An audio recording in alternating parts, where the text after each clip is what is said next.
دعا میں ہمیشہ یہی کیا کرو، اللہ مجھے دنیا میں فلاں چیز دے دے، فلاں چیز دے دے، فلاں چیز دے دے۔ اللہ فرماتا ہے دے دیا جائے گا تمہیں، جیسے مانگتے ہی رہتے نا میرے عزیزو۔ اسی لیے کہتے نا خالی دنیا مت مانگو۔ دنیا کیا ہے؟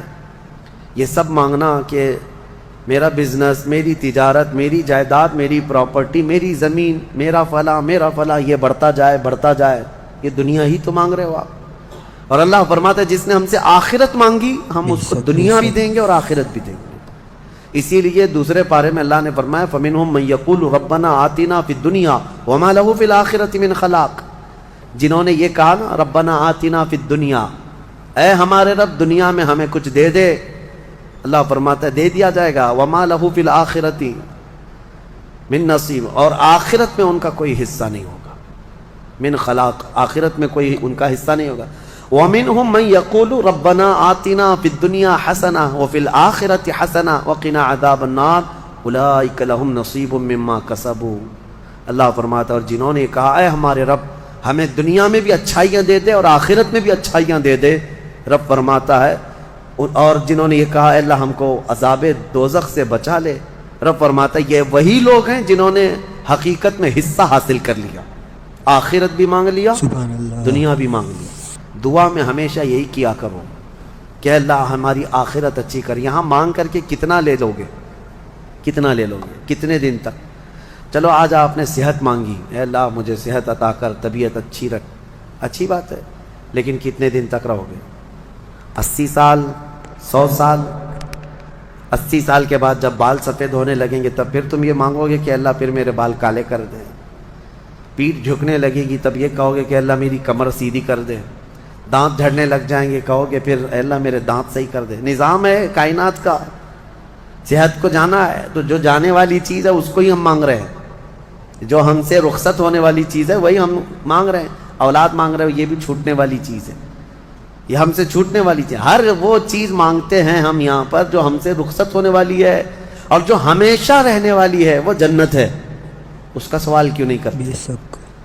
اور ایک امام شیخ سعدی رحمۃ اللہ علیہ کی کتنی پیاری بات ہے، سنو، فرماتے ہیں موت سے بچنا ممکن ہے کسی کو؟ بتائیں کوئی بچ سکتا ہے؟ پاسبل ہے؟ موت سے بچنا کسی کے لیے بھی ممکن ہے؟ نہیں ہے، سب کو پتہ ہے، سب کو پتہ ہے امپاسبل، لیکن اس کے باوجود بھی بچنے کے لیے 1000 دوائیاں کھاتے ہیں ہم۔ سب کو معلوم ہے کہ موت سے نہیں بچتے ہیں، لیکن اس کے باوجود بھی بچنے کے لیے ہم روز کچھ نہ کچھ کر رہے ہیں۔ ہم اپنے جسم کو صحیح کرتے ہیں یا بیماریوں کو صحیح کرنے کے لیے پیسہ بھی بہاتے ہیں، سب کچھ کرتے ہیں، ہمیں پتہ ہے کہ ہم نہیں بچ سکتے پھر بھی خرچہ کرتے ہیں۔ شیخ سعدی کی سوچ دیکھو، فرماتے ہیں اور انسان کو یہ پتہ ہے کہ جہنم سے بچنا ممکن ہے، موت سے بچنا تو ممکن نہیں، لیکن دوزخ سے بچنا ممکن ہے۔ کیا سب کے اوپر کمپلسری ہے جہنم میں جانا؟ نہیں، تو جس سے بچنا ممکن ہے اس کے لیے کوشش بھی نہیں کرتا، اور جس سے بچنا ممکن ہی نہیں اس کے لیے روز کوشش کرتا ہے۔ یہ کیسی سوچ ہے انسان کی؟ موت سے نہیں بچ سکتے، کوشش ٹھیک ہے تم دوائیاں کرتے رہو، لیکن کوشش یہ کرو کہ اللہ مجھے دوزخ سے بچا لے، مجھے آخرت کے عذاب سے بچا لے۔ میرے عزیزو ہمارا سارا نظام اسلام کا آخرت پر ٹکا ہوا ہے، اسی لیے رب تعالیٰ نے فرمایا من کان یرید حرث الآخرۃ نزید لہ فی حرثہ۔ ایک بات میں آپ کو بتا دوں، اگر اسلام سے آخرت کا کانسیپٹ نکال دیا جائے تو پورا دین کھوکھلا ہو جائے گا۔ یعنی پھر کس چیز کے لیے کر رہے ہو تم؟ نماز کیوں پڑھ رہے ہو؟ چوری سے کیوں بچتے ہو؟ شراب کیوں نہیں پیتے؟ ہر چیز کا تعلق تمہارا آخرت سے جڑا ہوا ہے، آخرت سے۔ کیوں؟ حساب ہوگا، پوچھا جائے گا، میری نمازیں بھی پوچھی جائیں گی، روزے بھی پوچھے جائیں گے، ہر چیز آخرت کے خوف سے ہم دنیا میں عمل کر رہے ہیں، اور اگر آخرت کا کانسیپٹ ختم ہو گیا تو وہی درندوں کی طرح سے ناچتے گھومتے رہیں گے۔ جیسے دوسری قوموں کو دیکھ رہے ہیں، ان کے ہاں کوئی تصور ہی نہیں آخرت کا، ان کا تو یہ ہے کہ اچھے کام کرو گے تو دوسرے جنم میں اچھا بن کے پیدا ہو جاؤ گے، برے کام کرو گے تو دوسرے جنم میں کتا بلی بن کے پیدا ہو جاؤ گے، بس اتنا ہی ہے، اس سے زیادہ نہیں ہے۔ پھر بھی کچھ لوگوں کے ہاں ہے سورگ اور نرگ کا، لیکن وہ بھی اتنا یقینی نہیں ہے، اتنا یقینی نہیں ہے جتنا تمہارے لیے ذہن میں یقینی جنت اور دوزخ کا تصور ہے، یہ دوسروں کے ہاں نہیں ہے۔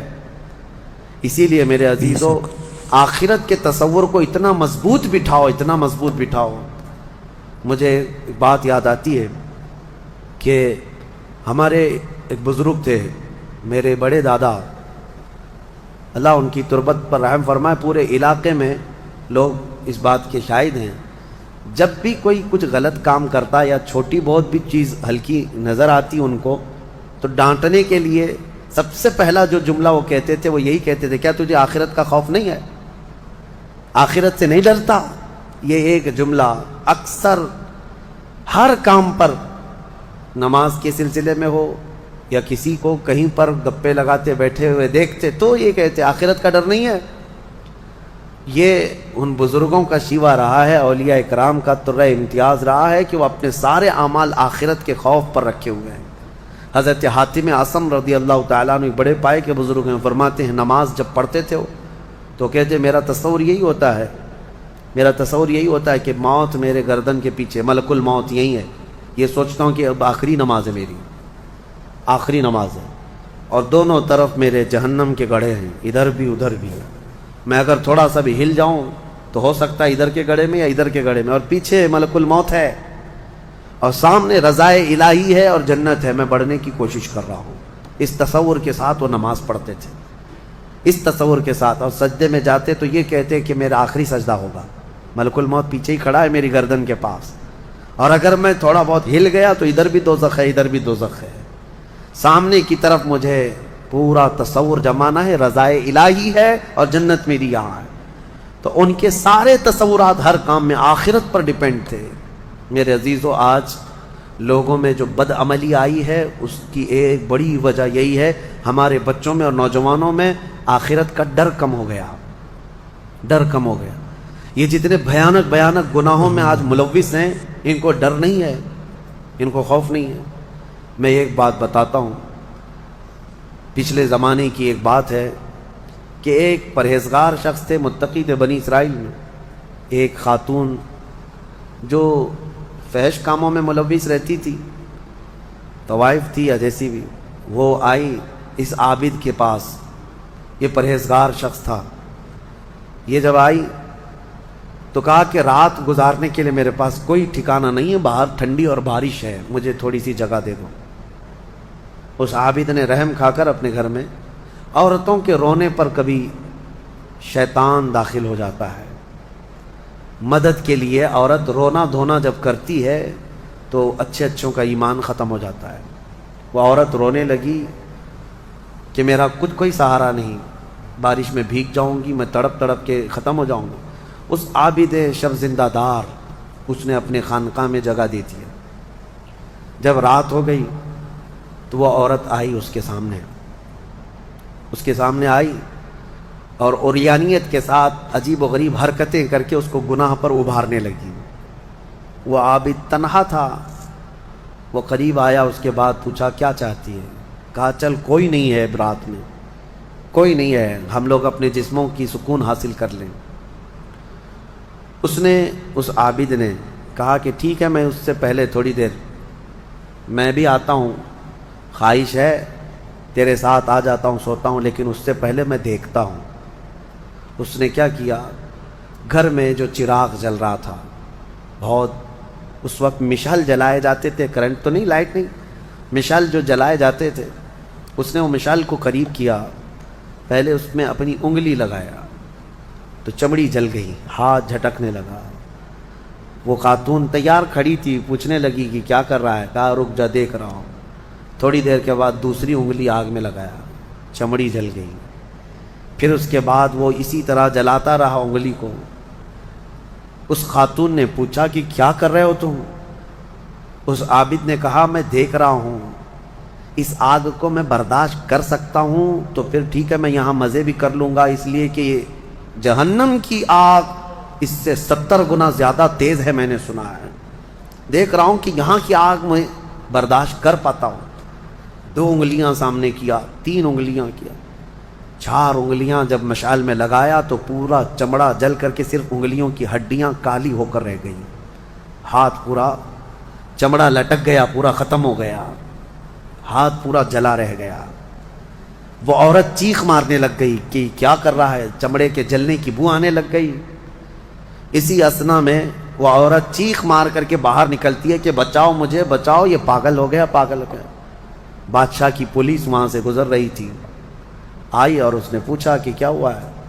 کہا کہ اس عابد نے میری عزت پر حملہ کر دیا۔ تو پولیس اندر گھس گئی، دیکھا تو یہ بیٹھا ہوا تھا، اب آؤ دیکھا نہ تاؤ، حملہ کر دیا اس پر۔ لوگوں کو باہر پتہ چل گیا کہ ایسا ایسا ہوا ہے، ایک عورت آئی تھی اور اس پر عابد رات کو تنہائی میں اس کے ساتھ منہ کالا کر رہا تھا۔ تو لوگوں نے مارنا شروع کیا، اتنا مارا کہ وہ عابد مر گیا، انتقال ہو گیا، ختم ہو گیا۔ اب مسئلہ یہ ہے کہ اب لوگوں میں یہ بات پھیل گئی کہ اتنے سالوں جس کو ہم نے عبادت میں دیکھا تھا وہ ایک عورت کے چکر میں آخری وقت بہک گیا اور منہ کالا کر لیا۔ اب اس کے بعد اس کو اٹھاتے ہیں، اٹھا کر کے قبرستان میں جب دفن کرنے کے لیے رکھا گیا، قبر میں جیسی رکھتے ہیں اس قبر میں تیز خوشبو بھر چکی ہے، ہر جگہ سے خوشبو کے جھونکے آ رہے ہیں۔ لوگوں نے کہا یہ بدکار آدمی کی قبر میں اتنی خوشبو کہاں سے آ رہی؟ اس کو دفن کر دیا اور یہ بات مشہور ہونے لگ گئی۔ بادشاہ خود بھی آیا، پوچھا یہ کیا مسئلہ کیا ہے؟ تو لوگوں کو جب یہ بات سمجھ میں نہیں آئی تو علماء کو بلایا گیا اور پوچھا گیا کہ کیا مسئلہ ہے؟ کہا گیا کہ یہ بدکار نہیں ہو سکتا، یہ اللہ کی رضا میں انتقال کیا ہے۔ اس خاتون کو پکڑ کر لایا گیا، پوچھا گیا کہ کیا کیا معاملہ ہوا تھا، سچ بتا۔ اس عورت نے بتایا کہ اس کا کوئی مسئلہ نہیں تھا، یہ ڈرتا رہا اللہ سے اور آخرت سے ڈرتا رہا، اور رات میں یہ بیٹھ کر کے اپنی انگلیاں جلا لیا تھا، اور یہ کہتا تھا کہ میں دیکھتا ہوں دنیا کی آگ سے میں برداشت کر پاتا ہوں تو ٹھیک ہے میں تیرے ساتھ مزہ کروں گا، نہیں تو پھر آخرت کا عذاب اس سے بھی بڑا سخت ہے۔ وہ یہ کہتا رہا اور میں بھاگ کر گئی، اتنے میں لوگ آئے اور اس کو مار دیے۔ بادشاہ نے پوچھا کہ دیکھو اس کو پھر سے نکالو۔ نکالا گیا، اس خاتون کے بتائے ہوئے اعتبار سے جب دیکھا گیا تو اس کا ہاتھ جلا ہوا ویسے ہی موجود تھا، جلا ہوا ہاتھ ویسے ہی موجود تھا جیسے اس عورت نے واقعہ سنایا تھا۔ پھر لوگوں نے بہت توبہ کی کہ اس کو مارنے کا کیا گناہ تھا، اس کا جرم تھا، لیکن بہرحال وہ شہید تھا۔ اس حکایت کو نقل کر کے فرماتے ہیں صاحب حکایت کہ یہ وہ لوگ تھے جن کا ہر کام آخرت سے جڑا ہوا تھا، وہ ایک حرکت بھی کچھ ان کو دنیا میں ڈگمگ نہیں کرتی، ان کے پاؤں کو نہیں پھسلا پاتی۔ کیوں؟ وہ ڈرتے اس بات سے تھے کہ آخرت میں کیا ہوگا، آخرت میں کیا ہوگا۔ میرے عزیزو، میں آپ کو بتاؤں زنا کی جو سزا ہم نے بتائی تھی، اس سے قبل بھی میں نے بتایا، کوڑے مار دیے جائیں 100 یا سنسار کر دیے جائیں، یہ آخرت میں دی جانے والی سزا کا 100واں حصہ ہے، اس سے 100 گنا زیادہ سزا وہاں پر قیامت میں۔ تو پھر وہ کیسی ہوگی سزا؟ پھر 100 گنا زیادہ سزا کیا ہے؟ اسی لیے فرمایا گیا جہنم کا ہلکا عذاب۔ پوچھا گیا حضور سے سب سے کم عذاب کیا ہوگا، سب سے کم کسی کو عذاب دیا جائے گا اگر دوزخ میں تو کیا ہوگا؟ فرمایا گیا کہ اس کو آگ کی جوتیاں پہنائی جائیں گی جس کی گرمی سے اس کا بھیجا پک کر کے ابل رہا ہوگا، یہ سب سے ہلکا عذاب ہے دوزخ کا۔ پھر جہاں اللہ نے عذاب علیم کہا، عذاب عظیم کہا، عذاب مہین کہا، دردناک عذاب، بڑا عذاب، ذلت والا عذاب، تو پھر وہ کیسا ہوگا؟ بہرحال خلاصہ کلام میرا یہ ہے، آج ہم نے تلاوت میں یہی پایا کہ اے لوگو تم آخرت کے تصور پہ جیتے رہو، دنیا فانی ہے، دنیا فانی ہے، حساب کا ایک دن آئے گا۔ فَمَنْ يَعْمَلْ مِثْقَالَ ذَرَّةٍ خَيْرًا يَرَهُ وَمَنْ يَعْمَلْ مِثْقَالَ ذَرَّةٍ شَرًّا يَرَهُ۔ اللہ فرماتا ہے جس نے رائی کے دانے کے برابر نیکی کی وہ بھی دیکھے گا قیامت کے دن، اور جس نے رائی کے دانے کے برابر برائی کی وہ بھی قیامت کے دن دیکھے گا۔ آخرت آخرت آخرت، اپنے بچوں میں بھی ڈر اسی بات کا ڈالو کہ اللہ کریم کے ہاں حساب ہونا ہے، اللہ کے ہاں حساب ہونا ہے۔